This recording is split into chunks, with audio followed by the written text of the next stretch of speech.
Now, this is how we are to walk by the Spirit. This is how God set it up for us to walk by the Spirit. In oneness with God, in union with God, in community with God, we would know His voice. We would know His will. Now, there's a sense of quietness that needs to come in order to do that. And I think so many times we're bombarded by so many other voices and so many other ways in which we've lived before, so many other patterns that we've gotten used to. We're not used to waiting to hear the voice of God. Resting. Okay, Lord, what's happening here? And it's in those communion times with God. That's why so many times Dwayne has spoke about it with going out with Youth for Christ, doing that. Billy and taking guys out into the wilderness. It becomes much easier to hear God when you're unplugged from the so many things that are in your ears all the time. And we have a whole new generation that always has something in their ears. Don't we? I mean, they always have an iPod, and there's a constant distraction. Hey, there's another D word. That's what He wants to come and do, is to distract us from who this God is. God is all the time trying to get through to our hearts. Hear me. Hear who I am. Know who I am.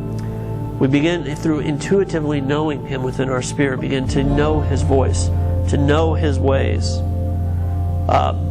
For instance, I was out with a brother, this was about, a little over a year ago, and we were struggling financially at the time, and we were at a restaurant, and the Lord said, pick the check up.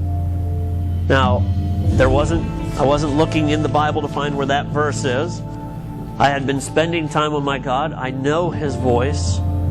So intuitively I know. Well, what does that then do into my conscience? My conscience now has a chance to know His will and His way. He's given me direct revelation for me at that very moment. Now my will has to choose to follow the things of God, or to be generous as God is leading me to, or to say, not your will be done. This brother can afford it better than me. He can pick the check up. I mean, he needs to pick the check up. Do you see how the will becomes the chooser? He becomes the one that is either going to live off of the Spirit, or he's going to live off of the world. He's going to say yes to God, or he's going to say no. And then the emotions and mind follow suit. And then all of a sudden I pick the check up. And I can give you 16,000 other instances where I've failed, but I like talking about the ones where I've actually had some success. But everybody is failing, and we're having victory in certain areas. The more that we begin to intuitively hear the voice of God, when we walk in the light as we already have been given light, it's becoming very easy. So it's not a whole big thing for Dwayne to have to, and Brian, to love on those kids. They already know that's God's will. It's not like they have to go and say, Lord, would you like me to bless these kids or curse these kids? No, they already have the will of God. They already know it. Now they make choices every step of the way through their time with God and through knowing His will. So, walking in the Spirit, you become light and life. Think of what it says too in John 4. And this is 4:23, somewhere right around there. I don't know if I put it in your notes for Bible verses, but it's where Jesus is talking to the woman at the well. And He says, the hour is coming. I'll give you guys the DMG version, so it may not be exactly correct, so look it up a little later as good Bereans. It says, the hour is coming, it will be there soon, where true worshipers that truly want to worship God will worship Him in spirit and truth. Because God is spirit, and those that worship Him will worship Him in spirit and truth. And that time is coming, that time is now.